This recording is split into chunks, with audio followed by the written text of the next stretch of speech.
Yay! Welcome everybody to the very first episode of Critical Affection. Like we did the little series within a series before on UHS Presents, but this is a whole new show, and it's just about criticizing the things that we're affectionate about. And today we're gonna start with monsters because we got Matt, Frank, and Mike Watson, and Dee Fish, and myself, and we're all big fans of giant fuck-off monsters. So we're gonna talk about them. Oh, I can't show my monster because it's really big and it's in my toy playset. I don't want to move it.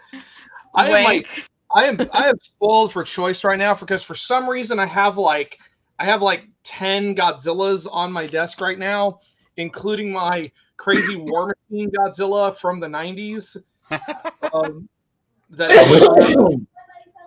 Nice. I love them. I see nothing wrong with this. No. Nobody. There's nothing wrong with. I really want to know what government agency decided to strap a bunch of guns to Godzilla and say, "Go forth." Surely this won't backfire horribly. Oh, amazing. Yeah. So yeah, like I didn't plan any of this stuff out. Like I have no idea what's going on here. We're just gonna talk about stuff. Yeah. Henshin John, is that one of your people, Matt? One of my children, one of my tiny monkeys that follow me around.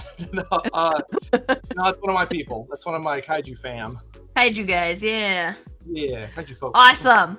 I know that's one of the eras of Godzilla-dom, if memory serves, right? The eras? Isn't that one of them? What up, Katie? Henshin? Henshin is you're thinking of hi Katie. You're thinking of Heisei, which is the 80s and 90s. Henshin is the word for transformation. It's when like Kamen Rider goes Henshin. And thank you. Yep. I'm here to correct. I am here to learn. Yay. I knew I recognized it and my brain was like, make connection to Godzilla. Stephanie, I love it. I'm here to be super confused. I have no idea what you guys are talking about. You just went way over my head immediately. So I'm just going to sit here and smile and nod. It's going to be fine. I mean, it's fine. That's just the story of that's a background radiation of my life. But you'd be used to me being confused by stuff you say by now because so Matt, when we get to talking about monster stuff, Matt very often goes way over my head really fast, and I'm like, wait, back up and explain it from the beginning, please. I try to. It's fine because I learn more that way because I'm like, wait, you have to explain what that is, and then I know more at the end of the conversation. It's fine. And Facebook users here. Hi, Facebook user. Holy shit!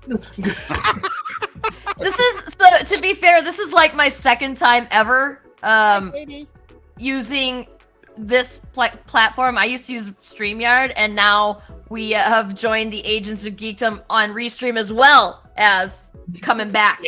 Because like we were off, and then we were on, and then we were off, and now we're back. And I mean me. So this whole show is gonna be like loosely sponsored by Laguna Studios, and we're gonna talk about stuff from there from time to time, but we're mostly talking about pop culture stuff here, and then we're gonna have like other comics people on to talk about their comics and stuff. But tonight we're gonna talk about Monarch, Legacy of Monsters. It debuted on Friday, and it had 2 episodes for us in the beginning, and it was really freaking good. I would like to stop you real quick. Yes. Because I know you said it's loosely sponsored by Laguna Studios, but I think you just say F that, and it's strongly sponsored by Laguna Studios. And then you find somebody to make you a PNG animated clip of a cat that can just randomly walk past the front of the screen, because everybody that has cats walk in front of their cameras. and it could be your little logo. It'll be your little logo call to Laguna Studios. Just randomly have the cat walk across the screen. I know a guy who could do that for us. I think you absolutely should do that. I'm okay with that. I mean, I didn't ask Lori if that was all right. I was just like, this is what we're doing, and we're gonna say it's sponsored by Laguna Studios because we don't want, like before it was always affiliated directly, like that was our show, and now it's like we're not always gonna talk about comic stuff, so it can't really be our Laguna show. But like, yeah, sponsored by him, all in. Yeah, it absolutely can be sponsored by you guys. Just because you don't talk about comics on the show doesn't mean Laguna Studios doesn't like cool shit. Yeah. I mean, I am officially part owner of Laguna Studios. Like I was always like not really the owner of UHS, but like I was kind of, the owner, like unofficially the owner. But like this, I am legit co-owner of this studio. So it is sponsored by it because I say so. There you You're go. not just a subsidiary anymore. So Facebook user is Brad Arney, which thank you for joining us. Yeah. It is that thing where it makes you do the link, the connect your account, otherwise we can't see. Like Give me 2 seconds, guys. Restream needs to get together. So yeah. So I watched all of us. we had like a cat episode in the middle of the first episode that we watched, so I had to like stop and then ended up having to rewatch that one again. Mm-hmm. But it was as good the second time around as the first time. So and obviously there's gonna be spoilers on like everywhere, all of the ads for this thing and the intro, but if you missed all of that, there's spoilers. Don't watch this if you don't want to be spoiled on Monarch, obviously. So yes. So anybody want to open up with some initial thoughts about how they feel about it, besides that we all agree that it's good? I am very excited and happy that they did not go cheap. When I first heard about this show happening, I was like, look, I don't want to watch a bunch of fucking people walking across the screen and then you're showing monsters in the shadows or off screen or in blurred news clips, and like I'm watching Godzilla stuff for monsters. So I love that they fully invested in this, and this is like a 4-hour movie broken up into episodes or something like that. So very, very pleased with that out the gate. Yeah, this is I'd say production-wise, it's as good as any of the films, and script-wise, it's superior to most of them. Mm-hmm. Mm-hmm. I'm inclined to agree with that. Yeah. The script. Yeah. What did we say? The script on King of the Monsters, the MonsterVerse movie, King of the Monsters, was right. Like there was some ridiculousness in that one, but this one so far. They're all iffy. They all have their biggest problems to me with all Godzilla monster movies in general, be the classic Toho or now, is 90% of the time, if not 95% of the time, you're just sitting there waiting desperately for the 8 to 12 minutes of monsters that you're going to get in a 2-hour film of really, really boring human drama. And that's every Godzilla movie. And this is the first time in a while watching one of these films or stories where I am genuinely invested in the characters of the actual human characters. Actually, I don't think any of the legendary Godzilla films have captured me quite this well. The only one that comes close, honestly, would be Kong Skull Island. I gave a crap about that arc too. Dee, why are we in sync? I am agreeing with everything you're saying. I was just thinking the only humans I cared about throughout this movie saga are the King Kong characters. Yeah. They gave me enough about them to make me interested in them and want to follow them, but they didn't overdo it. They kept us some tropes and let us be invested in them just long enough to get us back to Kong. And Yep. I think they could have done that with Godzilla initially, and we talked about this off screen, if Bryan Cranston was in the movie more. If he was the title lead character, I think we would have got that out the gate. Which was sad because I was very excited about him being in there, but yeah, things happened. I know that he got pulled back to doing Breaking Bad for something, and it screwed up his schedule. He wanted to be in the movie more, and by the time he had time freed back up, they'd already rewritten and reworked it to be where Kick-Ass was the main character, and we had to watch him sleepwalk through the movie. As I understand it, the core problem was because they had literally not written a bigger part for that character. For Bryan Cranston's character, he was not supposed to be that good. But because Gareth Edwards, the director, is not really an actor's director, he literally just kind of lets actors do their thing. He got this really surprise performance. Okay. We're gonna come back to -1. Thank you, Caston. Don't spoil that one. I can't watch it until the 30th, so don't you dare spoil -1. We're going to see it. Sarah, Godzilla's in it. Thank you, Liam. Sarah, I've been doing this for a while. I know how to keep my mouth shut. But the broader point is simply that they were kind of stuck when they did, like, they got the surprise performance out of Brian, and then he wound up like taking the show and running with it, the movie running with it. But by that point, they were stuck and they couldn't bring him back in. So it's kind of for both reasons, you know. But I've been sitting here being very polite and very quiet. But I have to say something. Hearing the 95% of all Godzilla movies have bad stories, that does make me want to hit my computer screen with a hammer. But you're not wrong in that it is a trope of the genre that the human stories unfortunately take a back seat to the monster stuff, but the monster stuff is more expensive to make. Yeah. So, you know, so you're in this, you're also kind of stuck. But there are actually quite a few Godzilla movies in my estimation that have fucking excellent stories, but that's not as funny as saying that they're all bad. So I can only speak from my experience. So, and I don't think it's 95% either. I think that a lot of them have cheesy human storylines, but I don't know if it's 95%. It's certainly not 95% of what I've seen. It's also a question of the ones I've seen, they've been cheesy stories. And like I said, the newer movie with Godzilla, the American version and whatnot, I think, like I said, Bryan Cranston would have really added to that. And there are characters that are really good, but once they were taken out of the movie, and you know, you get Millie, what's her name, and they're not the dogger, because I am a fan of her. It went off the rails as far as. But she's not Bryan Cranston, like we said before. Yeah. She's just Millie Bobby Brown is amazing, but she's not Bryan Cranston. We got some comments we should catch up on here. Gerald says, I watched and enjoyed the first episode's release. Now I'm doing a rewatch with Kong Skull Island and then Godzilla 2014 to see how it all fits together. That should be interesting when we get around to doing something like that. That should be interesting to see all the stuff that we know now because of Monarch.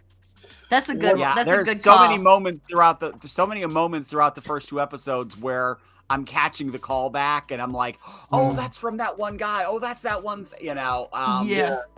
It opening with John Goodman, I'm just like, There's definitely some connective threads also with the comics, surprisingly. Oh, okay. Cool. The Godzilla and Kong comics, they've honestly, up to this point, they have definitely been afterthoughts. They are marketing afterthoughts, but someone must have gone back and read at least one or two of them, because the character of Shaw, who is the younger it's Kurt Russell's son who's playing himself as a younger man. It made my grief with the poster make a little more sense. Yeah. when I learned that. Yeah. Yeah, I remember you pointing that out. But that was that character of Shaw is in one of the first of the legendary Godzilla comics. So whether or not there will be any actual connection or they will be retelling any of those events remains to be seen. But I thought that was a neat little thing. But as far as initial thoughts go, I definitely echo y'all as far as it just being very, very rock solid. I definitely think it keeps me on my toes. I will say, I think the dialogue could have used another few passes because it's definitely, as I described it to a friend of mine the other day, oh man, exposition. Oh, well, character motivation, exposition. Well, character motivation, relationship. And you guys with your relationship, character motivation, exposition. Oh, quippy one-liner. Like, it reads like it reads like a Matt Fraction comic. Not necessarily a bad thing. I mean, Nice. Coming back to the cheesy thing with Godzilla movies and stuff, I think it's a question of just where your standards are, because I love a good melodramatic kaiju movie. I just feel like because I've been doing a lot more writing recently, I'm a little more sensitive to like, okay, how much of this exposition is strictly necessary? But I mean, it's fine. It's fine. And I think it, as facilitating this story stuff, it's rock solid. Ian on YouTube, I think, says, I kind of wish they would have killed off Keiko later down the line and had her introductory scene with Shawn Randa. Big time spoilies, huh? We don't know if she's dead. Yeah, we don't know anything yet. Like we don't even know what we knew. Like Dee and Katie and I had a big conversation. Well, Katie was kind of just a party to the Dee and I going on about it because we were like, how fucking old are these people in this series? We were so just going on and on about how does time work in this? And then at the I have sort of theories. kind of, yeah, oh, same. And at the end-ish, like the last third of episode 2, I was like, oh, okay, thank God. They're going to address this. They just hinted at it. They're going to address this at some point, I think. It's not just weird and random and what the hell's going on stuff. So I think we're going to learn more about that. But we were both, like, I had to pause in the middle of when we first met Randa. And I stopped and I looked at Jeff and I was like, wait just one damn minute. Lee turns into Kurt Russell and he's like 90 plus years old, but this dude in 20 or 30 years turns into John fucking Goodman? What is going on here? And then I was like, okay, by the end of the show though, we were like, okay, I think they're gonna address it, they just haven't. And we'll get there. So like, I think that, and like you said, like I have theories as well. I think they're not just going to be like, oh yeah, hand wave. No, I don't think so. Randa's son, who is the two kids' father, that actor is 49 years old, but that character was born in 1955-ish. So he's playing a 60-year-old in that scene when we see him in San Francisco. And I'm like, that is not a 60-year-old man. And Kurt Russell is... Which guy is 60s? Which guy? The character that's the missing father. Yeah. He was born in the 50s. He's also Japanese, and let's just be honest. I mean, that's true. Japanese people don't. Yeah, I mean, based on all my Japanese friends who are up into their 50s and 60s, I'm just like, man, white people age like old fruit. Yeah.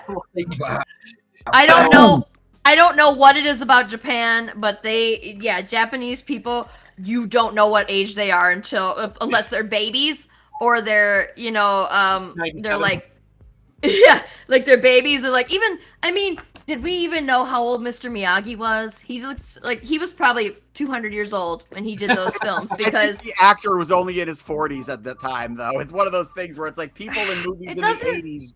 You're watching sense. Like All in the Family. They were like 44 and 48. Yeah, and I'm sure I'm probably being racist somehow. Like this is probably racism, but also, it's also I'm trying to say it in a way that's like I admire that of if I've got to be racist, I might as well say, but I mean it really well. I don't think it's necessarily racist to just wish you weren't totally white. Like I don't know, just like because it's just like the genetics kind of speak for themselves since we're sitting here trying to figure this out, and I don't know, I just remembered Akira Takarada was an actor from the original Godzilla. He was in his early 20s in 1954. He only just recently passed away, but he was in his late 80s, and he looked like he was in his 50s or 60s. Like, it's just everybody's different. Makes sense. You know, Yeah. Everybody's different. All right. So, Brad said, and Yep. this is one for, it's like, I feel like this is specifically directed to Matt because I have a hard time with kaiju. Aren't regular monsters scary enough? Why the F do we need gigantic monsters? You just need to have a talk with Matt, I think. Like, why are kaiju cool? You didn't watch, did you watch the movies, Brad? Because, like the new MonsterVerse movies are I don't know, as an American viewer, if you can't like those, I guess you just don't like monsters. And I know, for me personally, the Japanese movies have been a harder sell, but like I jumped in thinking I wouldn't enjoy this, and then I ended up enjoying it very much. So, like, I think a lot of the giant monster stuff is a little more about an existential dread as opposed to an immediate physical danger, like from something like Alien or vampires or whatever. Because the original Godzilla is, you know, it's still a horror movie, but it's a horror movie in an extremely apocalyptic way. And, you know, that ties a little bit into -1. Well, the trailers kind of show that pretty clear, so. Excuse me. WebFox100 says, seeing the -1 on the 29th. I'm seeing it on the 30th. That's the only day it's here. So, like, yeah, you gotta do what you gotta do. And I gotta go to AMC to see it. Like, they don't even have heated seats. We've passed along that I don't know exactly what Wayne was talking about when they said I agree with you, Matt, but like I agree with Matt on most things when it concerns kaiju, so it's fine. You had a comment in there. It says Hollow Earth radiation is a hell of a drug, and I'm thinking they've already shown in the movies that take place after 2014's Godzilla that like kaiju throwdown radiation is turning cities into jungles, not disasters. Yeah, it's gonna be a thing. I'm so annoyed by that plot thread. I'm deeply annoyed by it because it's still there's still radioactive war zones. Like, they're not good, and it's just this whole notion of, like, honestly, okay, just give me a second here. So, King of the Monsters, I'm mostly fine with it. Yeah, it kind of feels like they took a bunch of Marvel characters and tried to drop them into a Godzilla movie, and it's a little cringy as far as, like, what are these character interactions even? But at the very end of King of the Monsters, they do this whole, like, film reel thing where it's like, oh, Godzilla restores the Great Barrier Reef, and you know, it's like the monsters, and that ending is so obnoxious to me because it's the laziest form of environmentalist storytelling to come from, like, a big Hollywood film, because it's like, oh, sure, we can live in harmony with nature as long as on our terms, and we don't have to do anything different, and the monsters will just do it for us.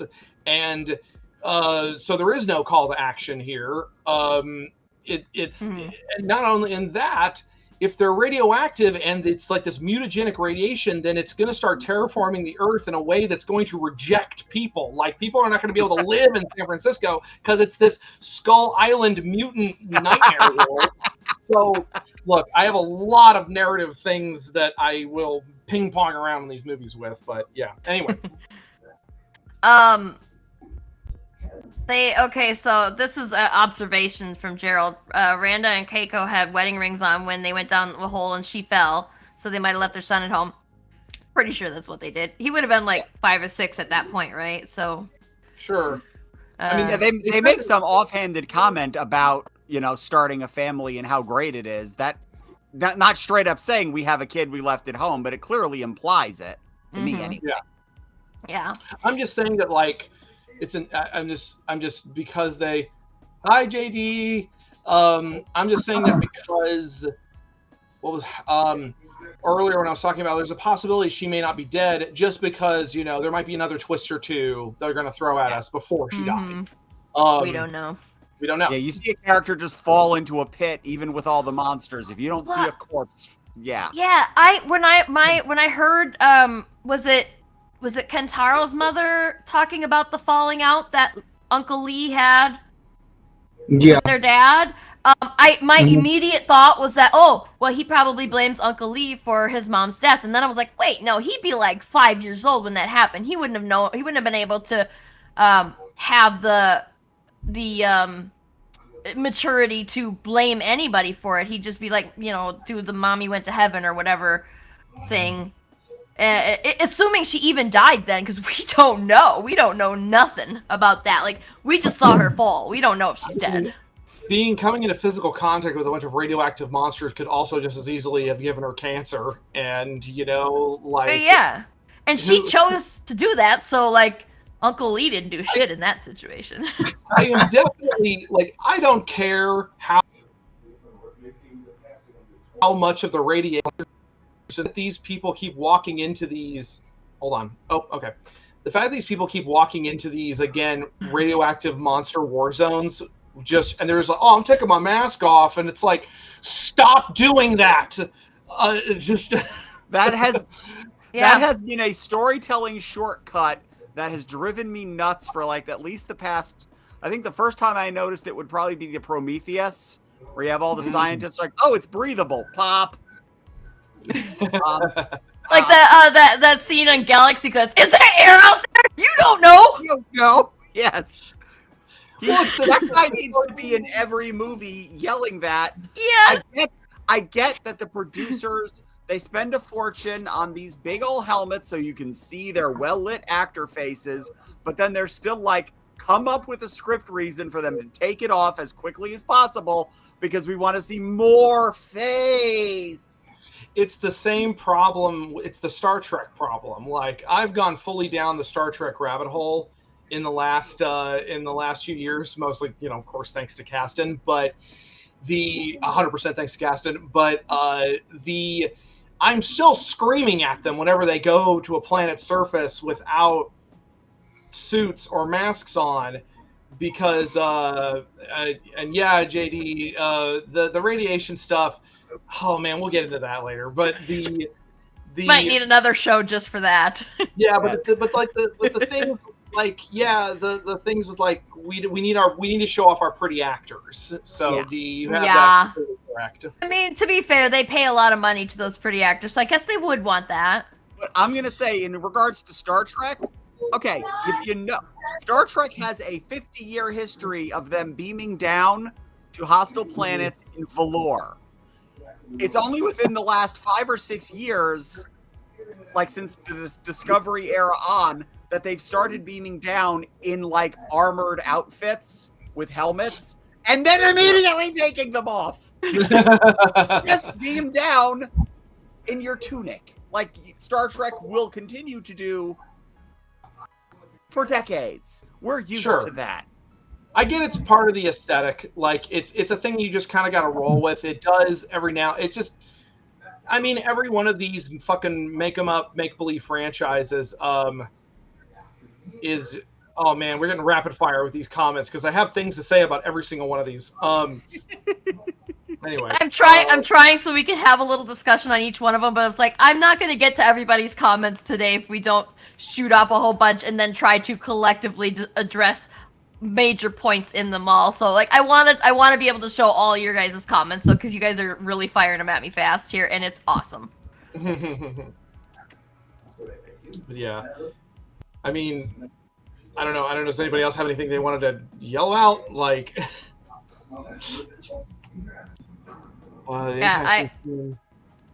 Yeah, that's the thing I think I like the most that Henshin John said is it's this world building aspect of, first of all, I love that they call it G-Day. I think that's hilarious.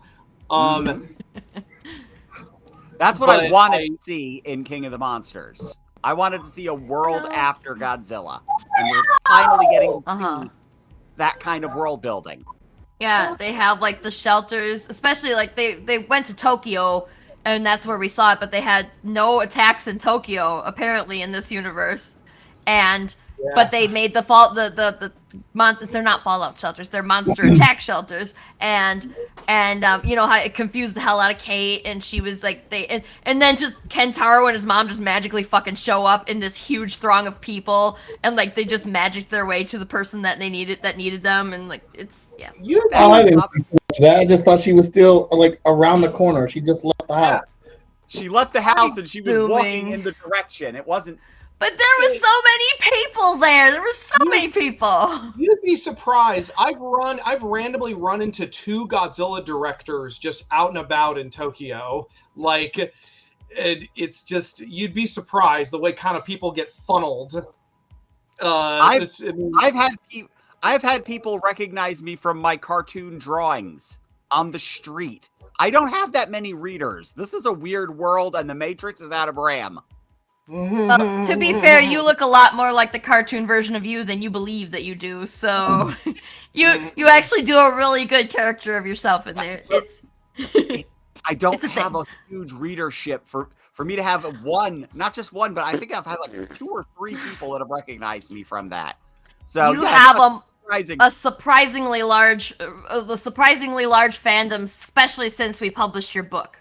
It's also actually surprised.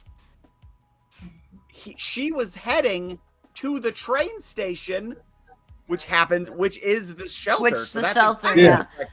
Going in. Sense that she would bump into him, but like they just were there and they just scooped her up and was like, "We'll explain, it's okay." And she was immediately calm because she saw a face she recognized. Well, then of course she had like a PTSD flashback thing in the shelter. It wasn't just in the middle of a huge crowd. She was the one person not moving in the center of a large crowd of people. Yeah. That's fair because she was very confused. Story moving, like I appreciated how they handled her PTSD, handled her trauma. Yes, thank you. I think she did an amazing job of showing fear, reservation, the panic. It was the way she held her tears in her eyes as they welled up. Like she had some really, really, really good scenes that were like what I call quiet moments of acting that were just purely devastating, and like you could feel her. Yeah, like that definitely felt real to me too. Oh yeah, that actually gave me a minor bit of anxiety because anytime somebody oh my god, there's a few things like movies where characters I've had people in my life that have had seizures. So when an actor can portray a seizure really well, I have to actually just kind of like look away from the screen because it'll freak me out.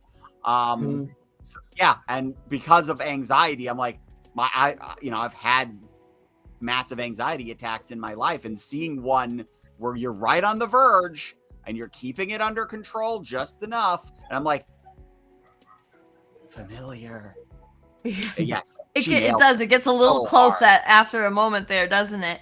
When she had another, because the Monarch dude, I can't remember his name, but he kind of stuffed her in that car and proceeded to give her another meltdown. And I was like, wow, that was violent. And then and my first inclination being that, I grew up in a place where you don't show your emotions like that. So I was like, wow, she's being so dramatic. And then I was like, no, wait, she's having a PTSD flashback thing, and he had triggered it, and it's his fault. And that driver lady was a bitch, and she totally deserved to get kicked in the face for it. It's funny because it's funny to watch these people from what's in the show 2015 not know how to deal with a violent panic attack. And I have to sit there and think like, oh, right, it's 2015. We were animals digging in the dirt and water. We didn't know anything about mental health. So, I mean, it seemed like Kentaro's mother was able to do a much better job calming her down. Like she did she just bear hugged her and held her.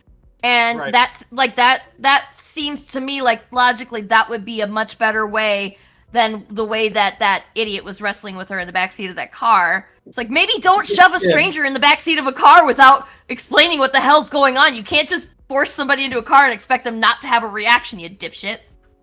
Yeah, I think he just went into mom mode, which I really appreciated. She read the situation, saw the fear on her, and just was like, I'm going to be a mom. That's yes. This girl has done nothing to me. She is in this situation just like we are, and she is full of fear. And I need her to be calm so I can get answers. So Mom is the quickest-witted character in this show so far. Bad guy, Monarch guys show up at the apartment, and she's immediately like, let me distract you while my son gets away. It was very... By being the living stereotype. I think I like the mom the most. I will say it's very interesting to see Monarch being portrayed in a very hell yeah, Henshin John. You're not the only one. Yep. Being portrayed very villainously. Being portrayed as being very shady, because they were definitely shady in the first Godzilla, in Godzilla 2014, but they're still mostly heroic. And then in King of the Monsters, they're 100% like they're just shield, you know. Yeah.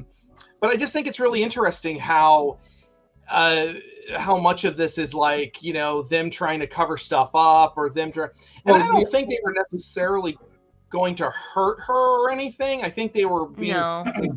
We don't know what his part is, though. I didn't how deep down the rabbit hole he goes, because he wouldn't allow them to call anybody. He wouldn't allow her to report it. He quickly kicked that woman out of his office. Then he called probably the one person he does trust that may be in it. So this could be a faction of Monarch that is trying to get the information to divvy off or give it. I mean, there could be a number of things because, like you said, they have been portrayed in a heroic light. And as we all know, all offices ain't clean offices. So this could be a dark side of that, and we don't know how valuable that information is, because once he saw what it was, I mean, he was on it. Like, I need that. Like, that is super important to him, and whatever they're leading up to. So yeah, I don't necessarily believe that he was gonna hurt her either, but yeah, like she was definitely not. Like they were not okay. But I don't know that I think that I believe they were gonna hurt him. Because they had information that that guy wanted, so no, he's not a field agent. The person he brought was a field agent. He doesn't talk to people. He doesn't manipulate people. He's a numbers guy that gets behind a computer or some shit like that. He doesn't know how to talk or you know, trick people. Yeah. So and he was legit. He saw a spy movie and he started acting like that. Yeah. And he was legit surprised when he the phone at him. Yeah, and he came in the car and said, I said I wasn't going to hurt you. He just assumed saying that quantify the situation, but you rolled up on her as this big broly-ass man, grabbed her by her arm, and then you made a coffin joke about her being in a coffin after meeting a stranger. So hell yes, she's freaked the hell out. He doesn't know how to talk to people. He saw movie said I'm gonna do this and I got old girl for support. Yeah, like in my head there's an entire scene I'm okay because my partner's a woman. Yeah, it's I don't know. It's so funny. He worked that out in his head so badly. You know that he was like, I'm gonna say this, I'm gonna say this, it's gonna go good, I'm gonna get a promotion. It's like it's like because he's a middle-aged white dude, he just assumed everyone was just gonna do whatever he said and it was gonna be fine.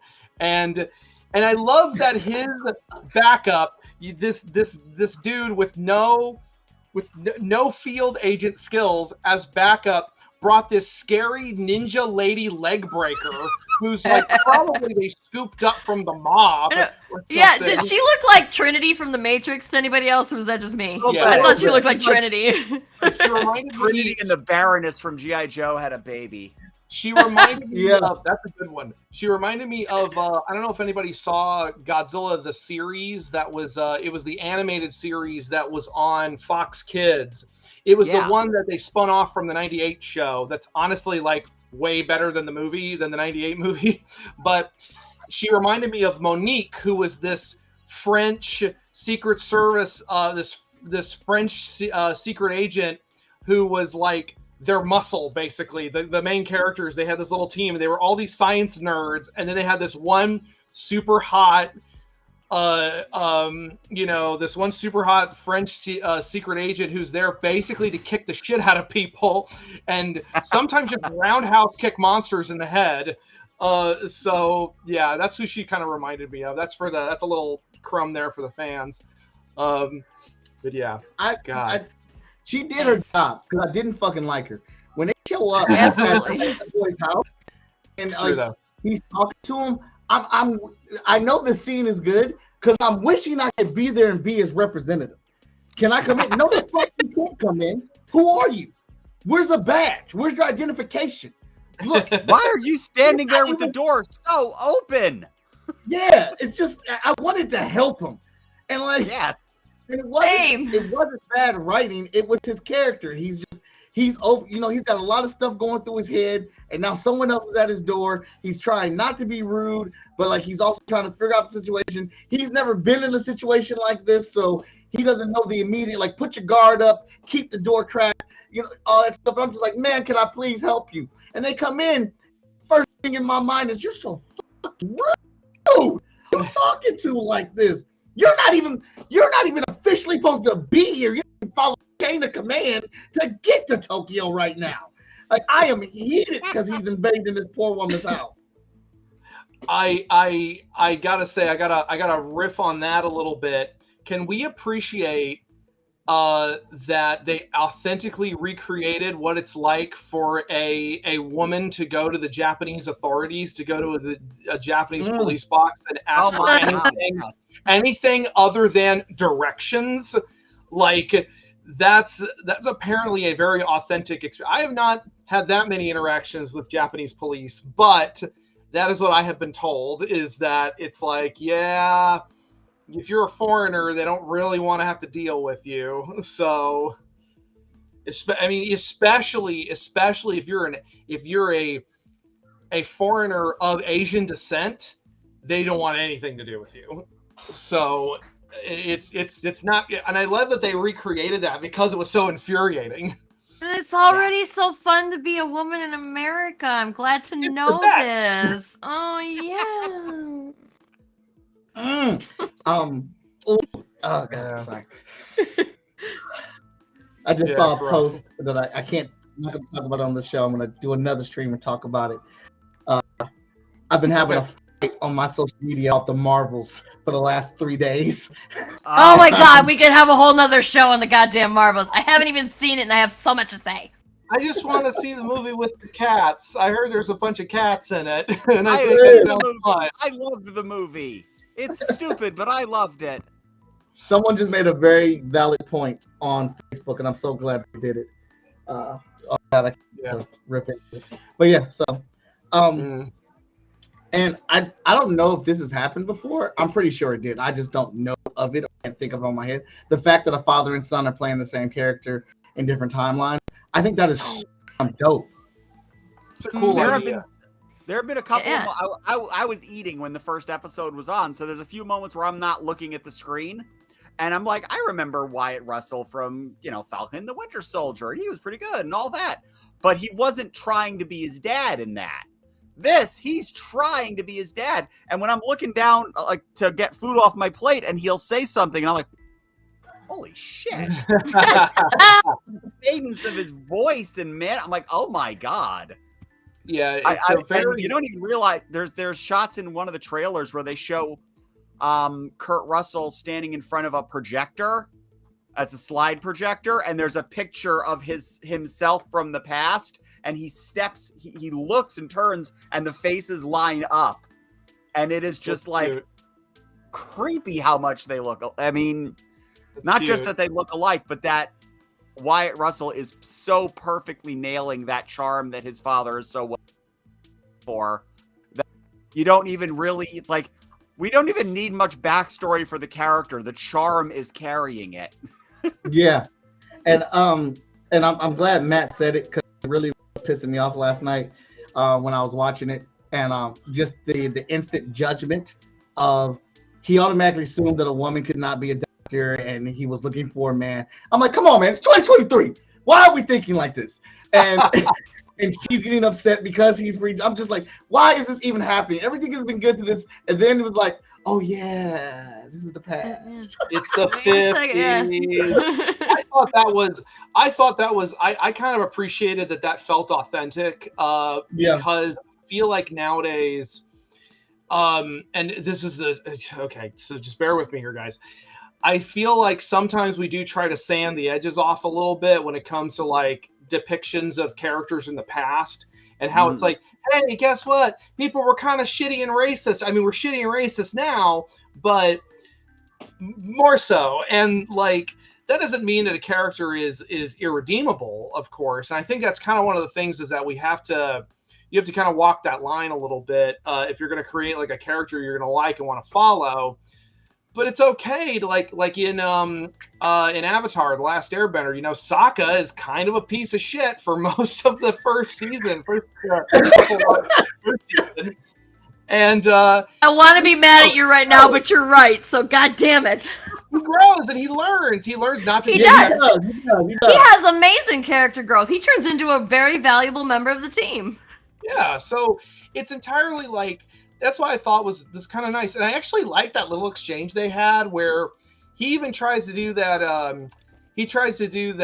As I like to call it, the aggressive centrist argument of like, yeah, well, you made assumptions as soon as you saw me. And I love that she looks at him. She's like, it's not the same. And he's like, yeah, I guess it's not. And I'm like, it's a two-sided argument.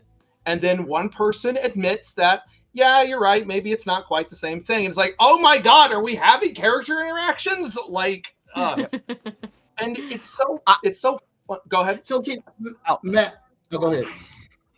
Whoever. On that topic, when they're in the Jeep, I loved the power switch there, where he fully gives it up a little bit. Because initially he's like, I should be driving, and she's just whipping down those roads at like Mach 1. And after a certain point in the conversation, he's like, oh, well, then step on it then. We should be going faster. But that was very much of he's yielding whatever little power he was still trying to hold on to at that point and is no longer holding that card of man-woman dynamic now. And I loved that moment. I felt that was like very good for the character that, yeah, he fucks up in that initial thing, but it's not so endemic to his character that it's something that we need to linger in. I like that he tried to use that sloppy excuse of I'm your escort, so I should be escorting you. And like, you know, he didn't really want to use that. That was like his last bit of ammunition to get that control.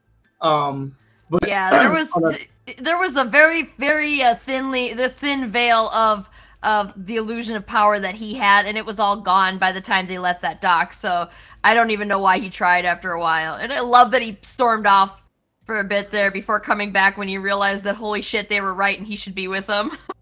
Yeah, this isn't a wild goose chase of somebody. I will say I had a little nitpick. And you know, it's a different universe, it's a different timeline than whatever. But the term cryptozoology wasn't invented until like the 60s. In fact, Bigfoot, the concept of Bigfoot wasn't even like common knowledge until like way after the 50s. Although like the concept of the Yeti was around, but that, you know, anyway, I just thought that was a little like, what year is it take place in? When he I think that flashback to the 50s. The flashback was like 1952 or something. When Kay and Lee first met, I want to say it was like 1952. I was trying so hard to math in my head how old Shaw must be in all these various points. Like, he's a lieutenant, so he can't just be like 18. He was born in 1924. You see his driver's license. Oh, that's right. Yeah. Nice. That's right. I paused it and went up to the screen. I'm like, 100 years old. Well, not to the timeline of the movie. I guess they're still in 2015, but that's. So there's definitely something that I'm interested in where they're going to go with this. Oh, well, you're welcome, Ian. It's almost like back up for a second. You made a point earlier in the conversation when you on the interactions and engagement as kind of like being cookie cutter or tropey or whatnot. But then you just gave us an example of what you thought was good character interaction and good conversation. Could you give us an example of what you thought was bad interaction with the dialogue? Because sometimes that stuff just flies over my head sometimes, so I don't catch it when other people are critiquing it. So what would you consider a exchange between these actors that could have been, rewrote? Were you talking to me? Because I missed that Yeah. first part. Oh. You had just spoke on earlier how the dialogue could have used some more, some more run through. So what's an example of one that you would have liked to see flesh out a little bit more? Because you gave us an example of one you thought was good. Oh, it was mostly me nitpicking, being kind of nitpicky, but it's those first few exchanges of characters that are really having to kind of exposit to catch the audience up. And personally, I feel like there might be some other ways to kind of to zhuzh it up just a tiny bit, just to help it feel a little more natural, especially through character dialogue, or not just character dialogue, but through environmental storytelling. Like the whole thing of just her walking around and looking at like the big signs that are like got kaiju or Titan evacuation route this way or whatever. Like stuff like that. I think is great. And then you've got little things like this guy. I really liked the guy in the cab talking about how he thought it was all fake. All the Godzilla stuff was fake. San Francisco was faked, yeah. And I thought that was funny, but I felt like you didn't need that in addition to the line from the guy in the airport who's like, oh, they're giving us an illusion of security, by spraying for parasites. And I'm sitting here thinking, like, kaiju parasites would be the size of a dog. And that's literally a plot. That's a plot point in Cloverfield. Yeah, well, they got that from Godzilla. In Godzilla 1985, they had these giant skin lice that were had killed everybody on this boat that had come off of Godzilla. I completely I like Godzilla. Super gross. I know where all this shit comes from. I've had sex at least once. Anyway, I bow to your knowledge. I bow to your superior knowledge. Demonetized. So my last question in regards to that. So if you put that scene out where you're like, they're giving us the illusion and spraying for whatever, would you have removed that, or would you have reworded how that came out? I think there's a couple of different ways you could do that. I maybe would have reworded it a tiny bit. Maybe not just saying, I don't know. I think it's a question of like, I'm also thinking about how if this guy is like, I don't know. See, there's 1,000 different ways that I've been thinking about some of the dialogue and some of the interactions. And maybe there is not a better way to do it. But that is a fucking creepy ass scene. But there's a... but like, then there's a couple of, like that scene in particular, I would say either removing it or maybe rewording it slightly to her. Maybe she overhears somebody or maybe they even have like an announcement over the intercom saying like, please remain seated while we do our, like something like that would feel maybe a little more natural as opposed to like this random. Although in fairness, we have all been on a plane with somebody who then goes like 9/11, am I right? And like, it's just, Yeah. That literally happened to me at a bar the other night. I was like, oh, you like last podcast on the left? I like last podcast on the left. And then at some point, 9/11 came up in the conversation, and then he was like, "Yeah, well, jet fuel can't melt steel beams." And now my friends are like, "Whoop, finishing our drinks very quickly." Always so disappointing, isn't it?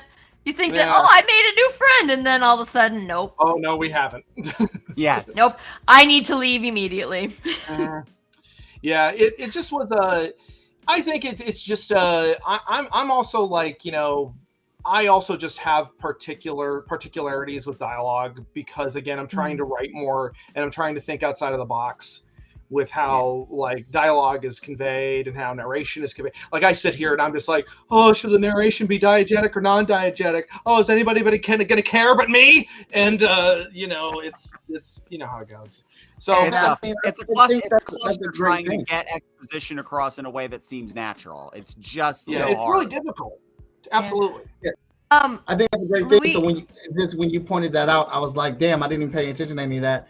I was excited and caught up in the shell. So I'm like, well, fuck, what are you talking about? Let me get some examples so I can see what flew over my head so I don't do it in my writing. Yeah, next week when we watch the next episode, we'll have to make sure if any of us catch it, we'll have to note it down so that we can discuss it for next week, because it's totally a thing. Like, I mean, King of the Monsters for me was fucking full of it. Bad dialogue. The other ones, yeah, they all had their moments, but like King of the Monsters was like 75% bad dialogue. King of the Monsters was like 75% bad dialogue. Kong versus Godzilla, the entire subplot with Millie Bobby Brown and the podcaster and all, that was like straight out of a Michael Bay Transformers movie. That was kind of really dumb. Okay, I do like the kid. I can't remember his name, the actor's name. Her friend, the New Zealand, the New Zealand kid, I can't remember I can never remember his damn name. I'll use some examples. I'll use some examples from some of the old Godzilla movies, actually, as positive examples. The original Mothra versus Godzilla, I really like the way that movie does exposition, because the characters who do the most expositing are reporters, people who are asking questions, like the leads in the two leads in that movie are, one is a reporter, and then he's got his photographer, Takarada, and I forget the other actress's name, but anyway, and so he'll go up to people and ask them questions to catch the audience up, because he's writing an article, and so he's asking these leading questions. And then characters who like to monologue are guys giving press conferences, or they're talking to the press. Like there's one of the best Godzilla movie villains is in that movie is Kumayama, and he literally calls up, "I'm Kumayama, I'm the great entrepreneur," and he has this great thing where he talks about like what they're doing, and like, yes, I purchased this giant egg from the local fisherman, and I have a receipt right here, and just like. It's very theatrical, but it also feels kind of natural, because these characters are going to be asking these big leading questions and get these big answers. So, and you pair that with this very theatrical way of delivering dialogue, and that helps me kind of fall into the world of this movie a little more naturally than like you have this very grounded, very realistic setting with Monarch. And then every now and then a little bit of dialogue will stick out like a sore thumb to me. But after that first episode, I feel like they've fallen into a groove. And I feel like I'm with it. There were just a couple of moments early on that kind of my biggest pet peeve with any dialogue so far comes with, and I'm terrible, I can't remember the name of anyone except for Randa and Shaw. I'm still terrible. The daughter, the main daughter. Kate. Well, thank you. Okay. Either stop calling your mother or stop picking up the phone if all you're going to do is hang up. Oh, shit. Oh, my God. He's done that like 5 times. That was too much, yeah. Yeah.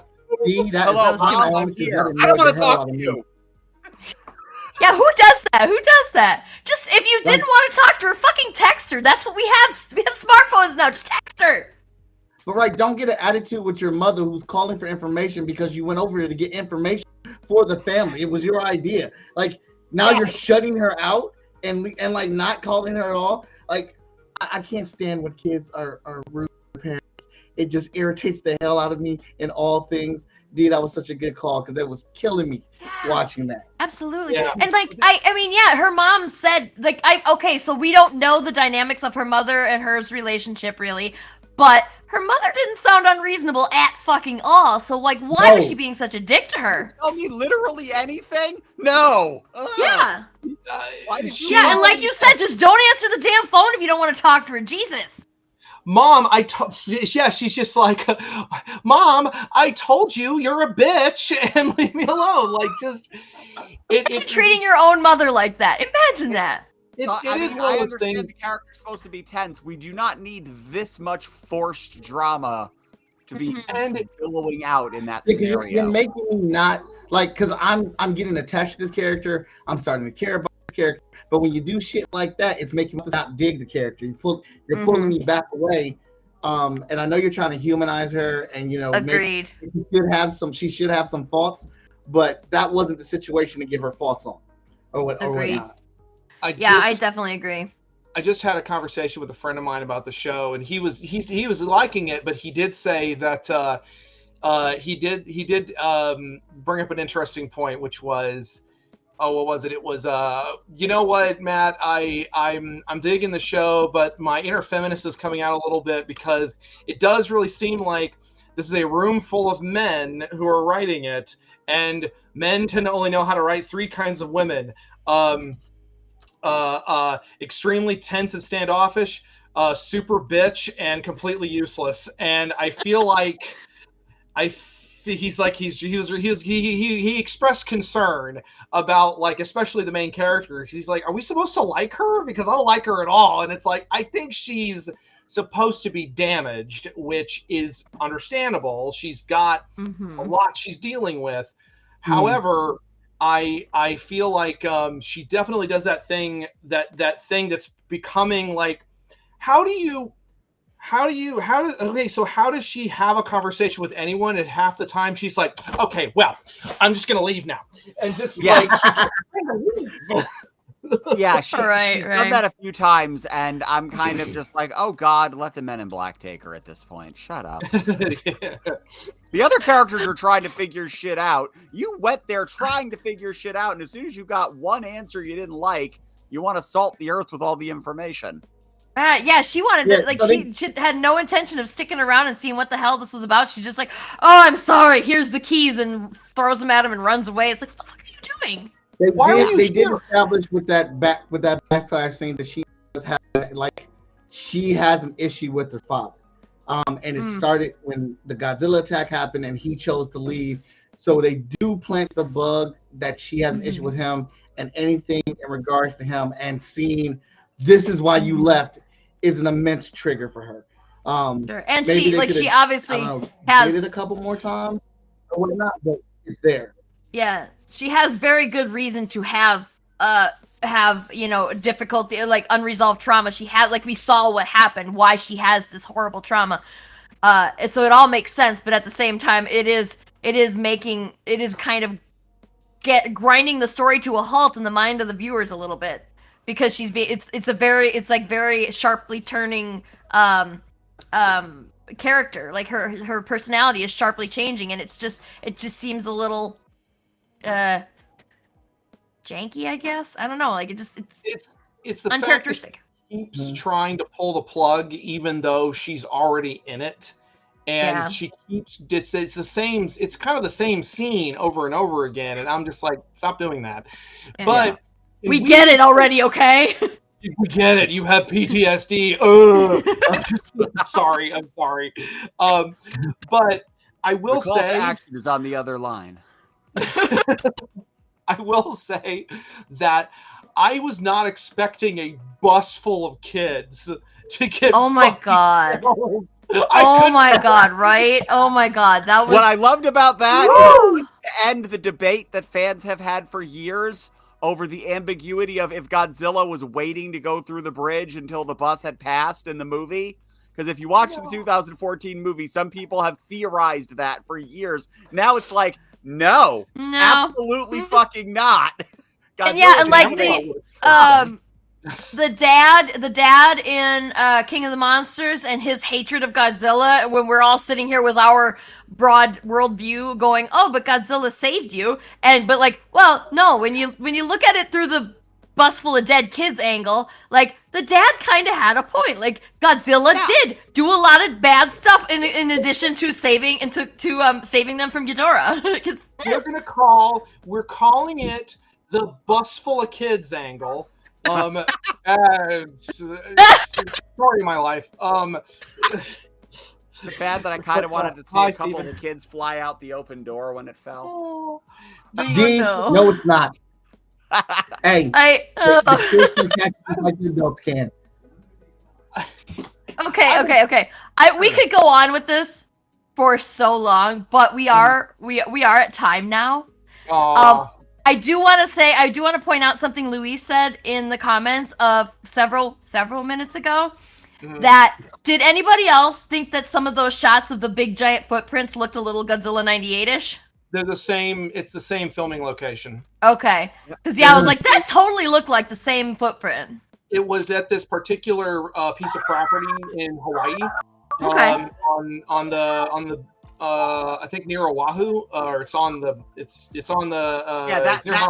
that mountain range in the background. We've seen that in so many shows and movies. But it's so pretty. If you go to that place, you can take a tour, and there's at least one Godzilla footprint still there from 1998, and the log. There's also the log where Alan Grant hid with the kids from the Alamimus. Nice. So cool. So they did a bunch of stuff there. They did obviously they shot some of Pearl Harbor there. They shot some of Kong Skull Island there. So yeah, it got a lot of mileage because of that little thing. So Godzilla 98 is canon to at least one mainline Toho Godzilla movie, and it's this one that I did the T-shirt for. It's GMK. That's gorgeous. Which is another one with good characters and good dialogue. Awesome. Okay. I like Godzilla 98. I didn't know anything about Godzilla when I watched that one, so I had no reason to understand why anybody hated it except for the cheesy dialogue. Like, again, cheesy dialogue. Sarah, that was the first thing that Sarah asked me to talk about on the show. And I kind of was like, I think I'd rather eat glass. But because here's the thing, I'm actually kind of soft on that movie. I think it's very watchable, but I'm so tired of talking about it, and I want to move on. Yeah, when I asked you that, I remember you coming back with, does it have to be this movie, or can it be any movie? Talk about a good Godzilla movie. Yeah, I was like, dude, I don't care. As long as we can watch the movie, because I specifically selected that one because it was streaming on something that we all had at the time, and I knew Matt had seen it. Obviously Matt saw it.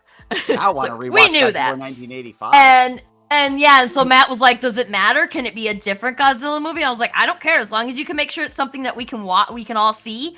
And then I believe you just bought us all DVDs and mailed them to us, and that's how we ended up doing the first Matt's Monster Movie Monday.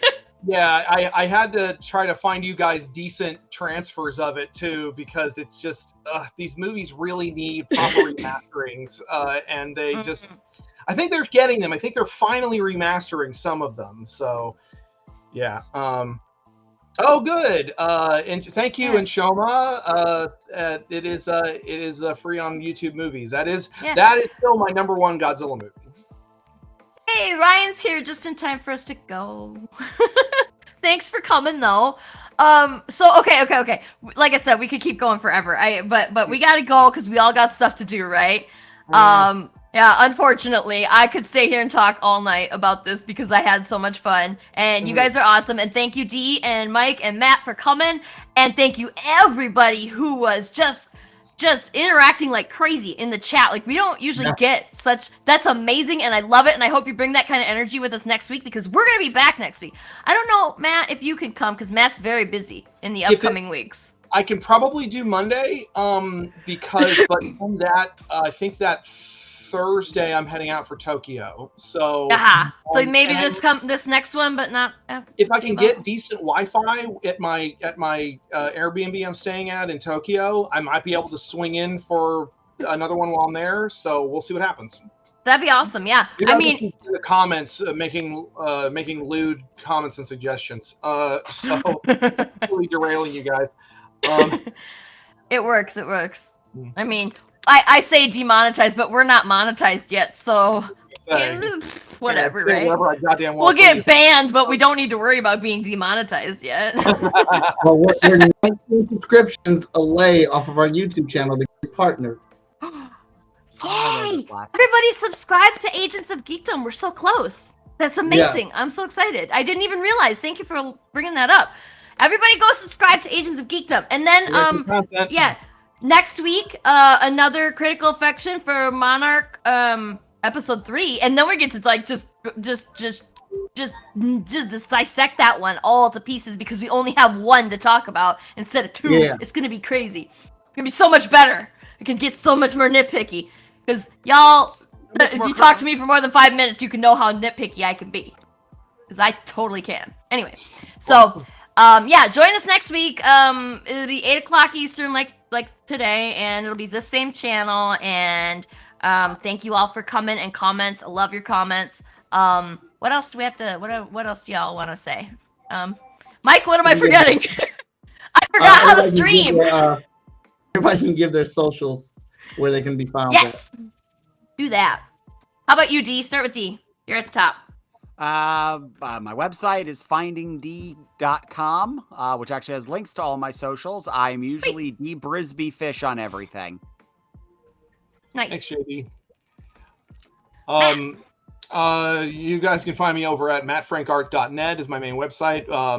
But I'm on all the things. I mean, generally just Google Matt Frank and Godzilla. You'll find my stuff.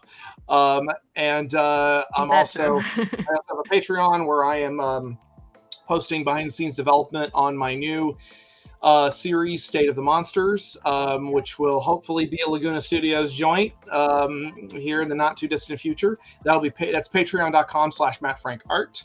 And yeah, like I said, just Google my name and Godzilla, you'll find my stuff. Yeah. And where can we find Mike? You can find me all over. Besides here. You can find me all over the interwebs as Most Epic Art on all my socials, and check out our brand Freestyle Comics at fknow.com.